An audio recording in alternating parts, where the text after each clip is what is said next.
چی اسرار در این هستی ایمان نهفته است که برای ما روشن نیست و چی عامل‌ها باعث می‌گردند که زندگی هر روزه ما یک رنگ و یک مرام سپری نمی‌گردد.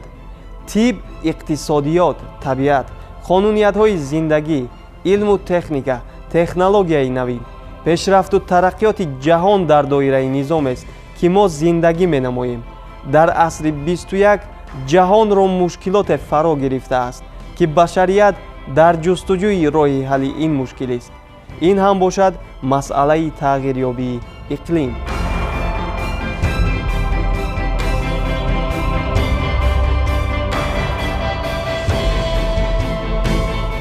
تغییریابی اقلیم از سالهای 70 عصر گذشته آغاز یافته است. نه 50 سال پیش از این همین تغییریابی اقلیم به وجود آمد. تغییریابی اقلیم در تمام روی عالم پرابلم های زیادی رو به وجود آورد. تغییریابی اقلیم چند عامل ها دارد، طبیعی و هم جهت آنتروپوژنی دارد. در قسم طبیعیش ما انسانیت نمیتواند این رو برطرف نماید، لیکن در قسم آنتروپوژنی که آن چند عامل دارد ما میتوانیم مردم تمام کره زمین حصه‌گذار باشد. این 4 عامل موجود است که برای تغییریابی اقلیم تاثیر میکند. اول این زیاد شدن گازهای پرنیکی در اتمسفر می باشد، یعنی گازهای گلخانگی هم میگویند.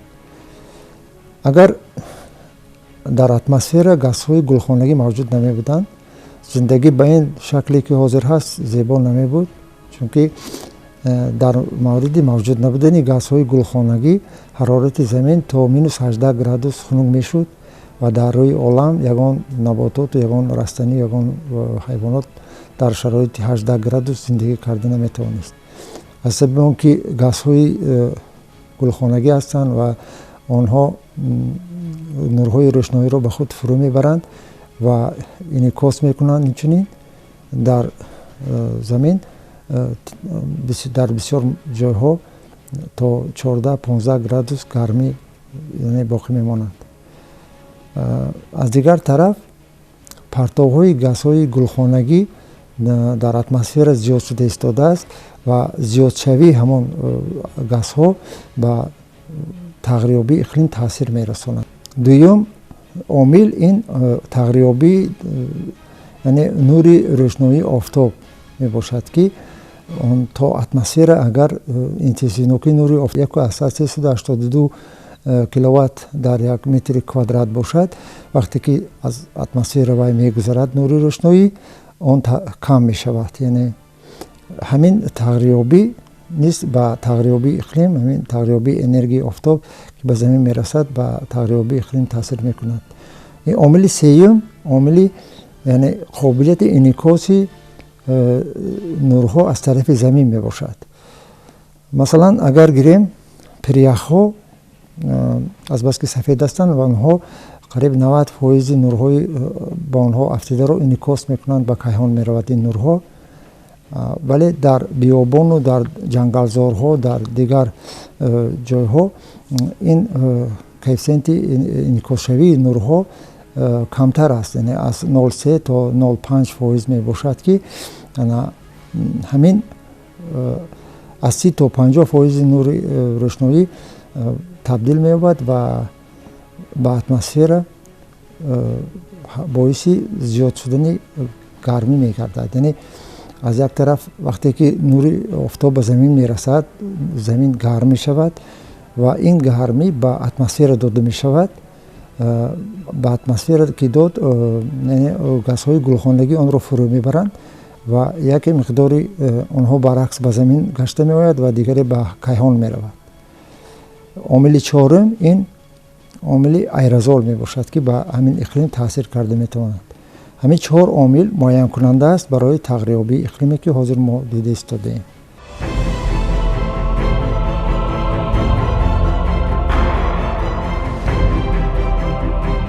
آیا می‌دانید که تغییریابی اقلیم به سلامتی آدمان، محیط زیست، کشاورزی و ساحه‌های دیگر تأثیر منفی می‌رساند؟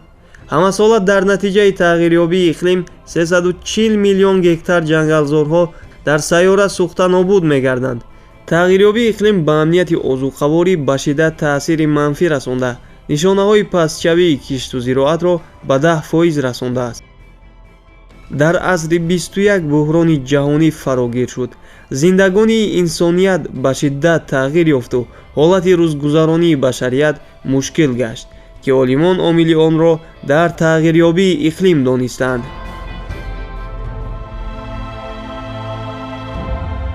вақте мо дар бораи тағйирёбии иқлим сухан мекунем, ин як масъалаи комплекси аст, як масъалаи маҷмӯӣ аст, ки аз омилҳои зиёде вобастагии калон дорад.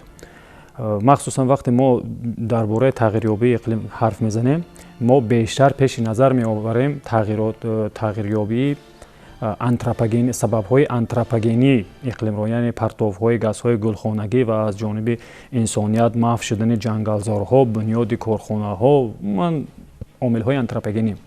вале бояд дар назар дошт, ки дар тағйирёбии иқлим омилҳои ғайри антропогенӣ, яъне омилҳои табиӣ низ таъсири амиқ доранд, ки мо инро бештар дар сабабҳо ё ин ки омилҳои астрономӣ, омилҳои метеорологӣ, омилҳои геофизикӣ дида метавонем.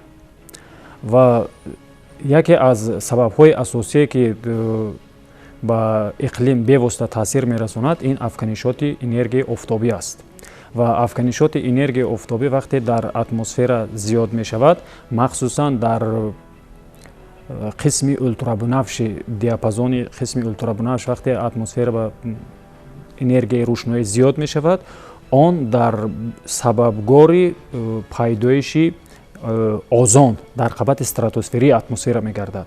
ва вақте дар қабати стратосферии атмосфера озон зиёд мегардад, ин боиси баланд шудани ҳарорат дар қабати стратосфера мешавад, ки аз рӯи қонуниятҳои физикӣ ба мо маълум аст, ки дар қисмати тропосфера, яъне қабати поёнии атмосфера, ҳарорат бо градиенти бо ҳар 100 метр 0,6 дараҷа паст мешавад, вале дар стратосфера баръакс баланд мешавад. ва вақте дар стратосфера ҳарорат баланд мешавад, ин албатта ба протсессҳои тағйирёбӣ дар қабатҳои поёнии атмосфера, яъне тропосфера таъсири манфии худро мерасонад.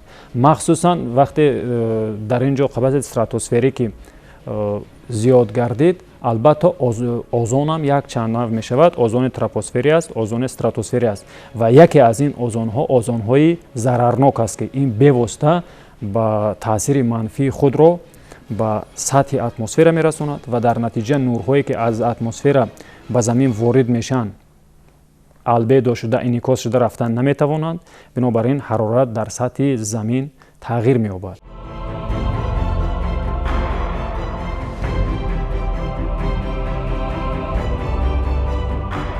ҳоло коршиносон ивазшавии иқлими заминро ба чанд фарзия ҷудо менамоянд. баъзе олимон бар ин ақидаанд, ки гӯё тағйирёбии иқлим характери сиклӣ дошта, хонаҳо баъд аз чанд муддат боз такрор меёбад. ва гурӯҳи дигари олимон бошанд мегӯянд, тағйирёбии иқлим аз замоне пайдо гардид, ки дар сайёраи замин инсоният шурӯъ кард ба сӯзонидани нафту газ ва ангишт ва пардоби газиду оксиди карбон ба воситаи корхонаҳои саноатӣ ва аз байн бурдани ҷангалзор ва нест намудани табиати зинда ва набототу ҳайвонот.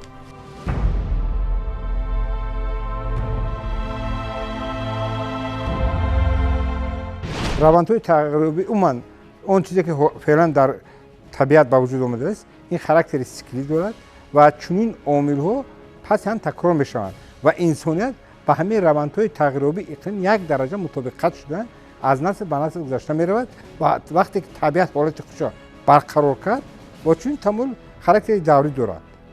ва дар ин ҷо як нуқтаи назар зикр аст, ки имрӯз дар илми тиб бештар аз 5000 бемориҳое мавҷуданд, ки олимон эҳсос мекунанд ҳамин шахсият ба ин ё беморӣ гирифтор аст, вале бемориро исбот карда наметавонад. ҳамин чизро олимон ба омилҳои экологӣ вобаста карда буданд ва гуфтанд ангезиши муаммои экологӣ дар инсоният як қат бемориҳоеро ба вуҷуд овардааст, ки алҳол инсон қадир нест, ки онро ба пуррагӣ дарк намояд. ва таҳқиқи ин масъала аз нигоҳи ҳам генетика, ҳам экологияи инсонӣ мавриди омӯзиш қарор дорад. новобаста ба оне ки инсоният вуҷуд медошт ё намедошт ва умуман дар шароити заминӣ ба вуҷуд меомад ё зиндагӣ мекард намекард, иқлим ҳамчун як шакли мавҷудияти сайёраи замин дар сайёраи замин арзи ҳастӣ мекард. яъне новобаста аз мавҷудияти инсон атмосфера вуҷуд дошт ва дар атмосфера равандҳои мухталифи атмосферӣ ба вуҷуд меомаданд ва инҳо муайянкунандаи омилҳои иқлимӣ мебуданд.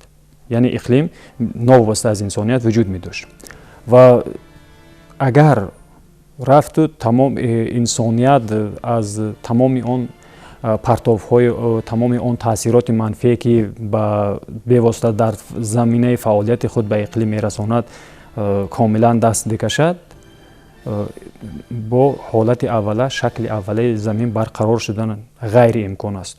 чунки иқлим ва равандҳои тағйирёбии иқлим ин протсессҳои миллионсолаи як даврест ки ҳамеша дар системаи хаотикии динамикӣ аст ва инчунин аз нигоҳи математикӣ системаи динамикии ғайрихаттӣ аст, яъне мунтазам дар ҳаракати даврӣ аст, яъне тағйирёбанда аст. ва албатта ки ин ҳаракати тағйирёбандагиро, ин равандро таъсироти манфии инсон ба омилҳои иқлимӣ тезонидааст. яъне бо вуҷуди оне ки тағйирот вуҷуд дорад, аз ҷониби инсон ҳамин протсесс бештар тез шудааст. ва аз ҷониби дигар инсоният вақте зиёд мешавад, талабот ба озуқа, талабот ба зиндагӣ албатта меафзояд. бинобар ин ҳеҷ имконияте надорад ки инсоният пурра аз он ниёзҳои худ даст бикашад ва сайёраи замин дар навбати худ ба шакли аввала барқарор шуда бошад. чунки таърихи иқлим, яъне як илми махсус аст, палеоклиматология, нишон медиҳад ки иқлими замин то ба шакли ба имрӯз расидан протсессҳои дурударозиро дар давраи ташаккулёбии сайёраи замин ҳамчун сайёра ва ҳамчун як ҷисми кайҳонӣ аз сар гузаронидааст. бинобар ин як протсесс маротибаи дигар такрор шуда наметавонад. лекин мо метавонем ки аллакай баъзе тамоми соҳаҳои фаъолияти инсонро, умуман зиндагии инсонро ба тағйирёбии иқлим мутобиқат гардонида бошем.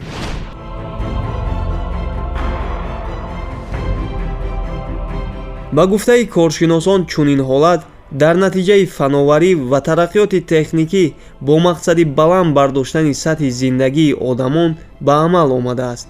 аз аввалҳои асри 19, яъне аз замоне ки инсоният барои тараққӣ додани соҳаи саноат ва сӯзонидани нафту газ ва ангишт оғоз намуд, консентратсияи карбонро дар атмосфера қариб ба 280 дар миллион расонд, ки дигаргуншавии иқлим аз ҳамон вақт шурӯъ гардид.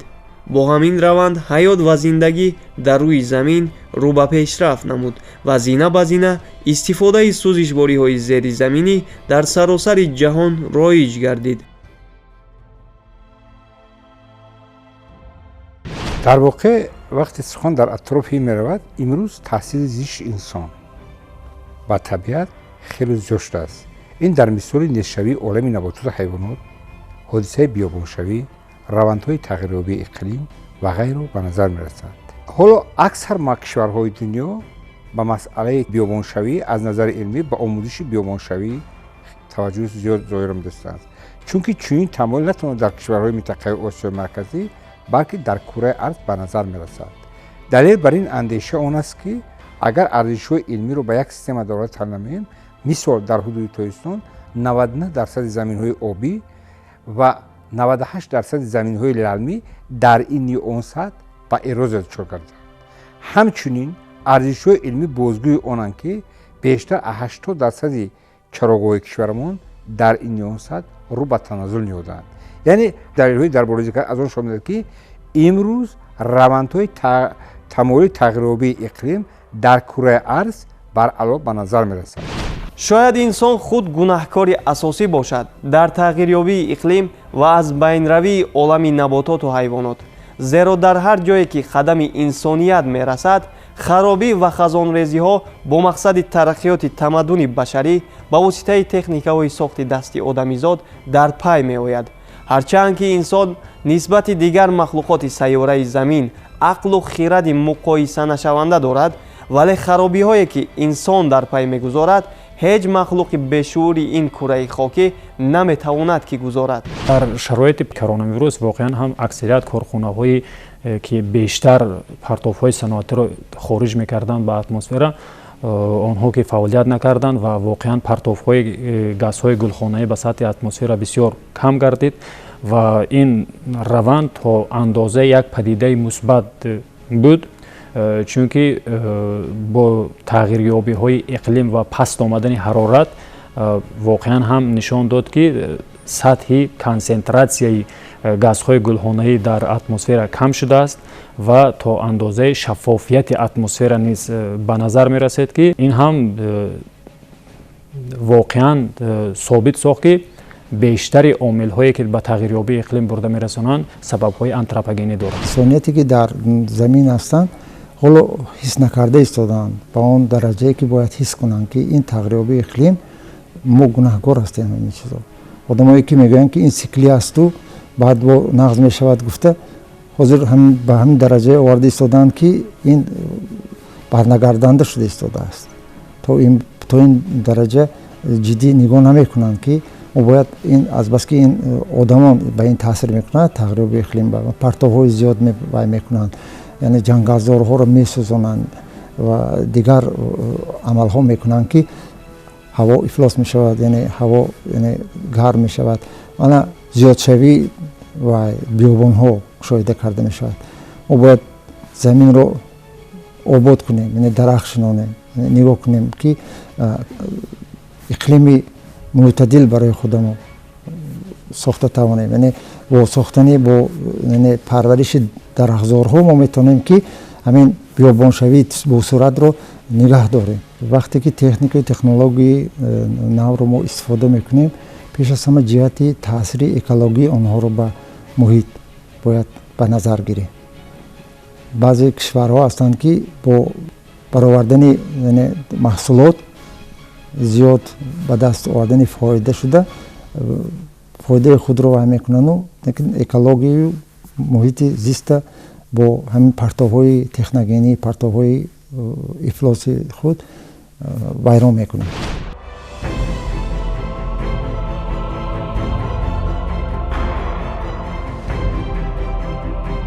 имрӯз ба ин натиҷа расидем ки 57% партоби газҳои олудакунандаи ҳаворо истифодаи сӯзишвориҳои зеризаминӣ ташкил медиҳад. ҳоло дақиқ шудааст ки аз истеъмоли оби бесифат назар ба ҷангҳо одамон бештар ба ҳалокат мерасанд ва коршиносон омили онро таъсироти манфии инсон ба сайёра медонанд. агар мо ба омори нафароне ки ҳар рӯз ба гуруснагиву сахтӣ рӯбарӯанд назар кунем, шумораи онҳо дар ҷаҳон ба 850 миллион нафар мерасад ва бо сабаби ҳамин сахтиҳову гуруснагиҳо 4 миллион нафари онҳо ҳар сол ҷони худро аз даст медиҳанд. то соли 2050 тибқи баъзе нигоришҳои матбуотӣ ва андешҳои илмӣ 50% аҳолии кураи замин шояд ба норасоии об мувоҷиҳ гарданд. барои ҳамин равандҳои тағйирёбии иқлимро аз дидгоҳи гуногун меомӯзанд. далел бар ин андеша он аст ки вақте мо равандҳои тағйирёбии иқлим мегӯем, пайваста дар атрофи ихроҷи газҳои гулхонаӣ ҳарф мезанем. вале агар арзишҳои илмиро таҳлилу таҳқиқ намоем, аксар олимон равандҳои тағйирёбии иқлимро ба ҳолати космогенӣ вобаст менамоянд ва чунин таъмурро мавриди омӯзиш қарор медиҳанд. гурӯҳи дигари олимон бошад ҳамин тамоили равандҳои иқлимро дар сатҳи ҷаҳонӣ чунин андеша доранд ки ҳамин тамоил характери даврӣ дорад, яъне хоҳ нохоҳ баъди ҳазорҳо сол ҳамин тамоили равандҳои тағйирёбии иқлим ба назар мерасад. баъзе омилҳои астрономӣ ҳастанд ки ба тағйирёбии иқлим инсон мусоидат мекунанд дар сатҳи замин. ин ҳам бошад хуруҷи офтоб аст. хуруҷи офтоб ин чист? хуруҷи офтоб ин маҷмӯи зиёдшавии доғҳо дар сатҳи офтоб аст. вақте ки доғҳо дар сатҳи офтоб зиёд мешаванд, ин боиси хуруҷи баланди офтоб шуда метавонад. хуруҷи баланди офтоб ин ҳаминро ифода мекунад ки дар натиҷаи хуруҷи баланди офтоб афканишоти офтоб зиёд мешавад. хуруҷи офтоб ба чанд қисм ҷудо карда мешавад. якум хуруҷаш хуруҷи 11-сола, дуюмаш хуруҷи 22 сола ва сеюмаш хуруҷи 250 сола. кадом омилҳо сабаб мешаванд ки офтоб хуруҷ мекунад? яке аз омилҳо мувофиқи як тадқиқот ин аст ки ҷойгиршавии мавқеи сайёраҳо дар низоми офтобист. алал хусус ҳамон сайёраҳое ки ба соираи гурӯҳи азим дохил мешаванд, масалан муштарӣ ва зуҳал. ҳамин сайёраҳо вобаста аз мавқеи ҷойгиршаванашон нисбат ба офтоб, ҳаминҳо метавонанд ки сабабгори хуруҷи офтоб шаванд. масалан чӣ хел? ҳамин ду сайёраи азим мегирем, сайёраи муштарӣ ва зуҳал. агар ҳамин ду сайёра нисбат ба офтоб дар як тараф ҷойгир бошанд, пас ҳамин массаи бисёри сайёраҳо, агар миқдори массаро гӯем, аз массаи системи офтобиро гӯем, баъди офтоб аллакай миқдори зиёди массаи низоми офтобӣ ба ҳамин ду сайёра рост меояд, сайёраи зуҳал ва муштарӣ. масалан сайёраи муштарӣ массааш аз массаи замин тақрибан 95 маротиба ва массаи муштарӣ 318 маротиба. ҳамин сайёраҳои азим вақте ки дар як тарафи офтоб ҷойгир мешаванд, ин мувозинати фаъолиятнокии офтобро халалдор мекунад. дар натиҷа вақте ки дар як тараф ҷойгир мешаванд, ин боиси дар сатҳи офтоб пайдо шудани доғҳо мегардад. доғҳо инро чӣ ҳастанд? доғҳо дар сатҳи офтоб инҳо ҷойҳое мебошанд ки дар он ҷо майдони магнитӣ нисбат ба майдони магнитии худи офтоб хеле зиёд аст. вақте ки майдони магнитӣ дар ин ҷо зиёд аст, хуруҷи яъне ки партофташавии газ аз офтоб ба воситаи афканишот, вақте ки гази тафсон ба боло ба сатҳи офтоб партофта мешавад, ҳамин майдонҳои магнитӣ суръати партовиши газро паст мекунанд. дар натиҷа газ дар ҳамин хатҳои қуввагии майдони магнитӣ дар мемонанд. дар натиҷа ҳамин ҷойҳо ҳарорат паст мешавад. дар ин ҷойҳо ин боиси пайдо шудани доғҳо мегардад. ин доғҳо майдони магнитӣ доранд. вақте ки ин доғҳо дар сатҳи офтоб бениҳоят зиёд мешаванд, хоб хуруҷи офтобро ба амал меоранд. вақте ки ба муқобили ҳамдигар ҳаракат мекунанд, дар натиҷа бархӯриш ба амал меояд. дар натиҷаи бархӯриш миқдори зиёди энергия аз офтоб канда мешавад, партофта мешавад. ин миқдори зиёди энергия ба фазои байни сайёравӣ партофта шуда ба сатҳи сайёраҳо мерасад. вақте ки сайёраҳо миқдори энергияро аз ҳолати муқаррарашон зиёд мегиранд, дар натиҷа қабатҳои поёнии атмосфери онҳо ҳароратшон масалан тағйир меёбад, масалан баланд мешавад, боиси баланд шудани ҳарорат дар сатҳи сайёраҳо мегардад.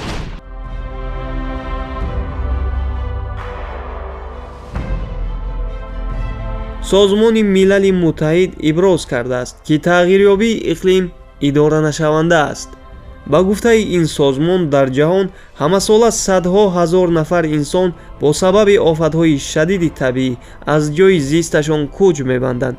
ин боис мешавад ки ҳолати таъминоти аҳолӣ душвор гардад. ҳоло коршиносон ивазшавии иқлими заминро ба чанд фарзия ҷудо менамоянд. баъзе олимон бар ин ақидаанд ки гӯё тағйирёбии иқлим характери сиклӣ дошта, хонохо баъд аз чанд муддат боз такрор меёбад. ва гурӯҳи дигари олимон бошанд мегӯянд тағйирёбии иқлим аз замоне пайдо гардид ки дар сайёраи замин инсоният шурӯъ кард ба сӯзонидани нафту газ ва ангишт ва пардоби газиду оксиди карбон ба воситаи корхонаҳои саноатӣ ва аз байн бурдани ҷангалзор ва нес намудани табиати зинда ва набототу ҳайвонот.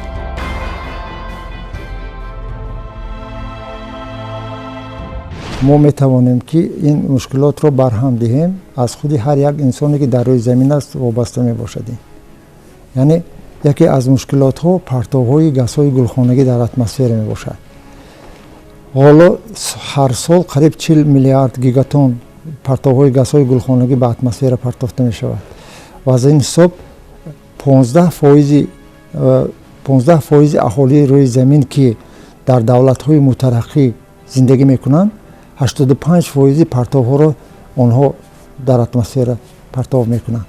яъне давлатҳои абарқудрате ки технологияи вай доранд یعنی همین завод و فابریک‌های زیاد دارن، یعنی استحصال زیادی و کارکرد میکنن، همین پرتوها رو تشکیل میدن. ولی 15% همگی پرتوها رو دولت‌هایی که رو به ترقی نهادند اینها تشکیل میدن که اونها همگی 85% اهالی روی دنیا رو تشکیل میدن. وقتی که ما درباره عموما کائنات حرف میزنیم، کائنات چیزی که شده است که تا حال انسان با پررگی درک نکرده است اسرار کائنات رو. خروج آفتاب نه تنها به تغییریابی اقلیم بلکه به یک چند حادثه‌های دیگر سبب شده میتواند. مثلا خروج بلند آفتاب باعث میگردد که در سطح زمین مقدار صدمه‌های نقلیاتی زیاد شود. این چه خیلی؟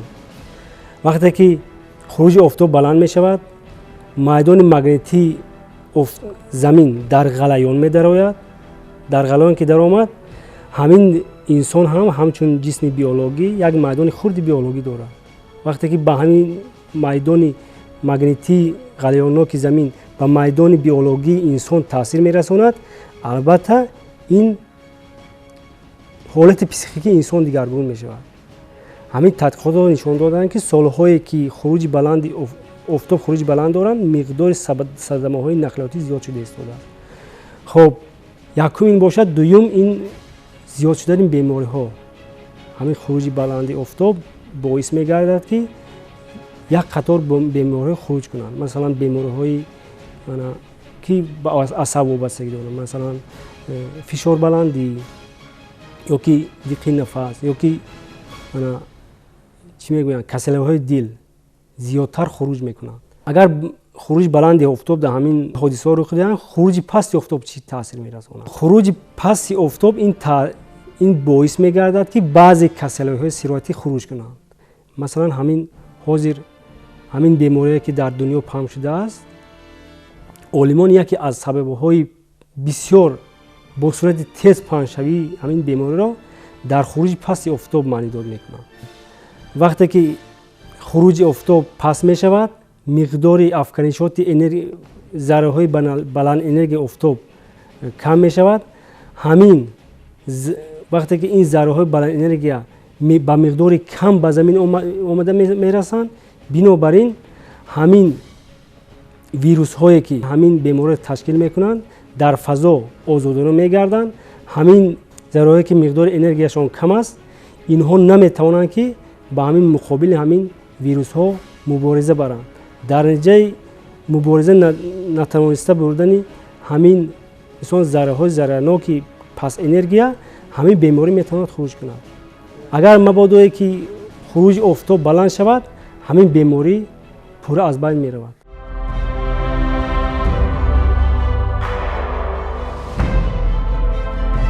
пайвандӣ ҳое ки байни инсон ва муҳити зист вуҷуд дорад ногусастанӣ мебошад. ҳар амале ки инсон дар баробари табиат, чӣ амали нек ва ё чӣ амали бад анҷом диҳад, албатта дар ҳолати баргашт табиат ба ӯ чандин баробар бештар ҷавоб медиҳад. ҳеҷ амали мо дар ин ҳастӣ беҷавоб нахоҳад монд. пас ҳар яки моро зарур аст ки дар ҳар амали худ эҳтиёткор бошем, то худ ва дигаронро дар зери хатар нагузорем.